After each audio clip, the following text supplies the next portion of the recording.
조선시대 임꺽정은 실제로 어떤 삶을 살았을까요? 자, 임꺽정의 삶을 알려면 이 신분을 좀 먼저 아셔야 됩니다. 백정. 백정. 백정은 그 당시에 그 소를 잡는 사람들 백정이라고 했죠. 예, 신분이 좀 낮은. 맞습니다. 아, 정확합니다. 낮은 사람 중에서도 낮지 맞아. 않나요? 아유, 맞아요. 그렇죠. 맞습니다. 너무 잘하시네요. 맞습니다. 조선시대에는 일반 백성을 양민이라 불렀고요. 그 아래엔 사회적으로 천대받는 천민이 있었습니다. 백정은 천민 중에서도 가장 천대받던 존재였죠. 아, 진짜요? 왜냐하면 사람들은 도축을 업으로 삼는 백정을 손에 피를 묻힌다라는 이유로 아주 멸시했거든요. 백정들은 도축을 위해 마을과 멀리 떨어진 골짜기에서 자기들끼리 무리를 지어서 생활했기 때문에 사람들은 이 천한 것들 이렇게 손가락질 하기도 했죠. 백정들은 이 도축뿐만 아니고요. 남들이 하지 않으려는 온갖 굳은 일을 다 해요. 갈대나 버드나무를 엮어서 삿갓, 밥그릇, 집신 이런 수공품을 만드는 그런 일도 합니다. 그러니까 도축업만 하는 게 아니고 이렇게 어려운 일들, 힘든 일도 한 거예요. 여유 없고. 핍하고. 그런데 생계에 대한 고통은 사실 이 백정에 국한된 문제는 아니었습니다. 임꺽정이 삶을 살아가던 조선의 13대 왕 명종 시대엔 조선 사회 전체가 병들고 있었거든요. 명종이 즉위한 후로 문정왕후와 그 친인척 그리고 측근 세력인 고위 관리들의 부패가 극에 달했던 시대입니다. 저희 아버님의 작은 마음입니다. 지방의 수령들까지 그 세력에 기대서 매관매직은 기본이었고요. 백성들의 재산을 빼앗고 횡령을 일삼기 시작했습니다. 모든 백성이 살기 힘든 와중에 그 중에서도 가장 천민이었던 백정. 그러면 임꺽정의 삶은 어떻겠어요? 더 힘들었을 것 같아요. 진짜? 매일이 고난이었겠지, 매일이. 그래서 임꺽정은요, 결국 어느 날 큰 결심을 하게 됩니다. 다 뒤집어 봐야지. 벌써? 벌써부터. 아니에요? 너무 빠르다. 빨리 가지. 네, 이 양주에서 입에 풀 쳐야 힘든 거예요. 좀 이동하자. 맞아요. 더 나은 삶의 터전을 찾아서 이사 가기로 결심합니다. 임꺽정은 고향인 양주를 떠나서 황해도 지역으로 향합니다. 황해도. 그 이유는 이 황해도에 무언가 많이 있었기 때문이에요. 무언가가. 뭐가 있었지? 기록으로 확인해 보겠습니다.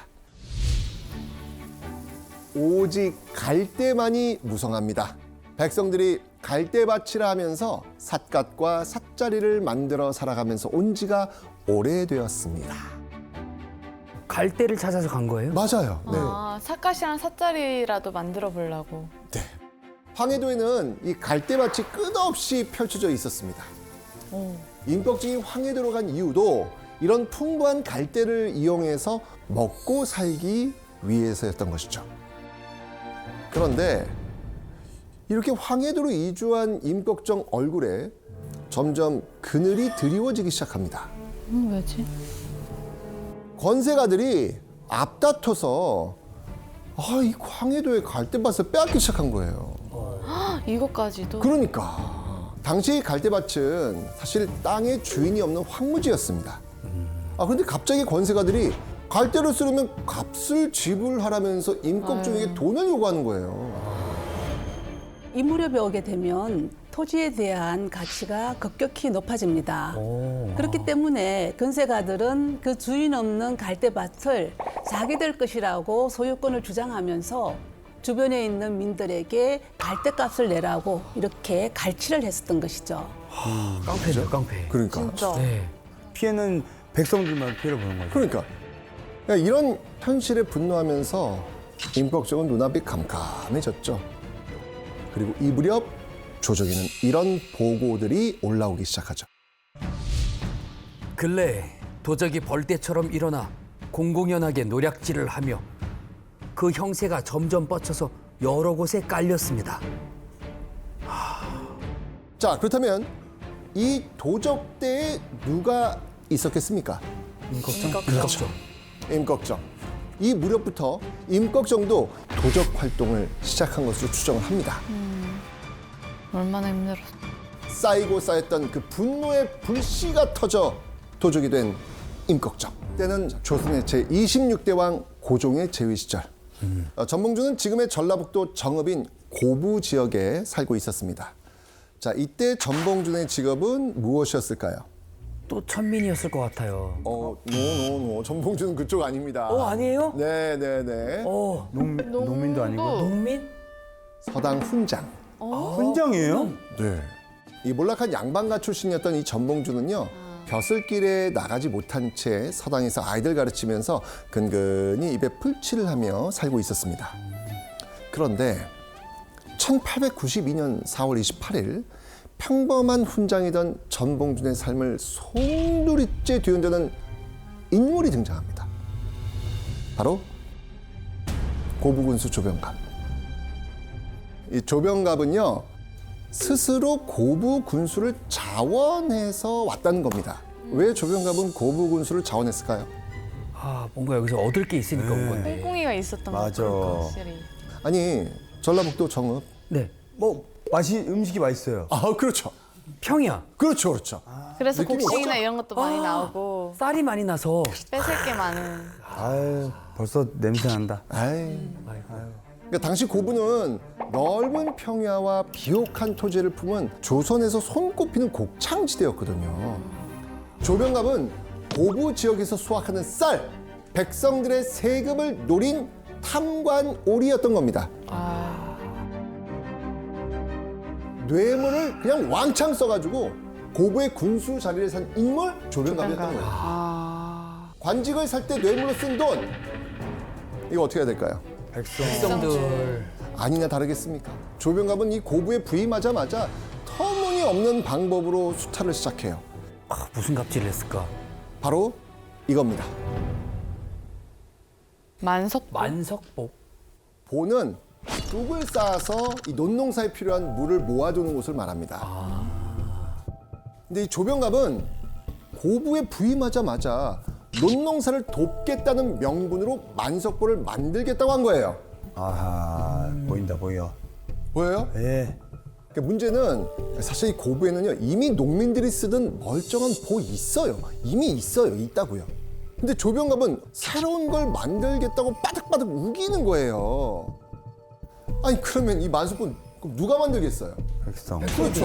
그렇죠. 조병갑은 그 백성들의 노동력을 착취해서 만석보를 쌓게 합니다. 그런데 만석보가 완성된 뒤엔 더 황당한 일이 벌어져요. 만석보에 물을 쓰려면 물세를 내야지. 아이고. 그걸 또 팔아. 진짜 너무하다, 너무하다. 너무 하나.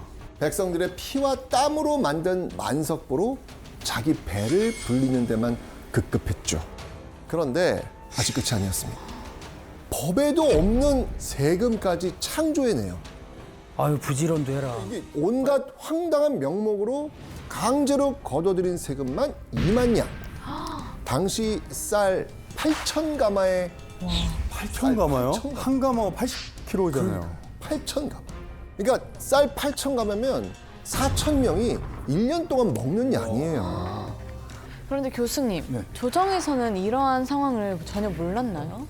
당연히 어느 정도 알고 있었을 겁니다. 그런데 관심이 없었던 거죠. 왜냐면은 중앙정부 입장에서는 조병갑이 세금만 꼬박꼬박 상납하면은 우린 신경 쓰지 않겠다라고 하는 거예요. 왜냐면 어차피 관직을 팔았으니까 그런 사람들은 넘치고 넘쳤던 거죠. 백성들을 수탈해서 돈을 다시 뜯어내서 다시 뇌물을 바쳐서 승진을 하고 그러면 또 다시 거기서 수탈해서 승진을 하고 이 악순환이 계속됐어요. 아이고. 수탈 필수네요. 수탈 필수. 뭘 하려고 하면 수탈을 해야 되네요. 반복되는 이 조병갑의 횡포와 수탈에 전봉준도 참담할 수밖에 없었을 겁니다. 그런데 어느 날 전봉준이 도저히 참을 수 없는 사건이 일어납니다. 왜 그러지?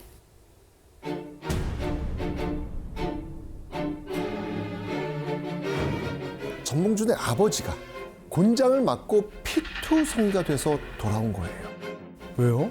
왜냐하면 탐관오리 조병갑의 악행을 더는 참을 수 없었던 농민들이 전봉준 아버지에게 탄원서를 써달라고 부탁을 했던 거예요. 글을 몰라서. 그렇죠. 예, 맞습니다. 맞습니다. 그래서 전봉준의 아버지가 대신 탄원서를 써줬더니 조병갑이 내까지 것들이 감히 나를 고발해? 라고 하면서 막 가차없이 그냥 공장을 내리친 거예요. 심지어 며칠 뒤 전봉준의 아버지는 그 곤장의 후유증으로 그대로 세상을 떠나고 맙니다. 아이고. 정말 피가 거꾸로 솟을 것 같아요. 예.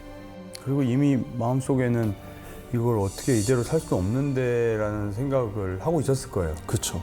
나라가 이렇게 망가져가는데 대체 조정은 뭘 하고 있단 말인가? 더 이상 당하고만 있을 수 없다며 일생일대의 결심을 하기에 이르릅니다. 그리고 마침내 1894년 1월 10일 전봉준의 주위로 하나둘 사람들이 모이기 시작합니다. 거사의 장도를 맡은 조설이의 전봉준이에다. 고부간을 격파하고 가락한 몰입애들의 목을 벨 것이고 백성이 된 썰을 탐관 오래된 죽음을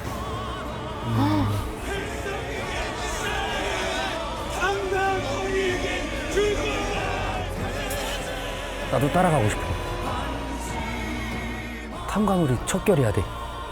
자, 이때 모인 이 수많은 인파 몇 명쯤 될 것 같아요? 수백 명은 돼 보이는데요. 네. 고부에 모인 농민들은 무려 1000여 명. 와. 당시 1000명은 전라도 전체에 있는 조선 육군 병력과 거의 맞먹는 수준입니다. 자, 그리고 이 소식은요, 한양의 조정에까지 들어가게 되지요.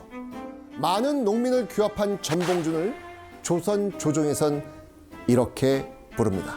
바로 동학괴수입니다.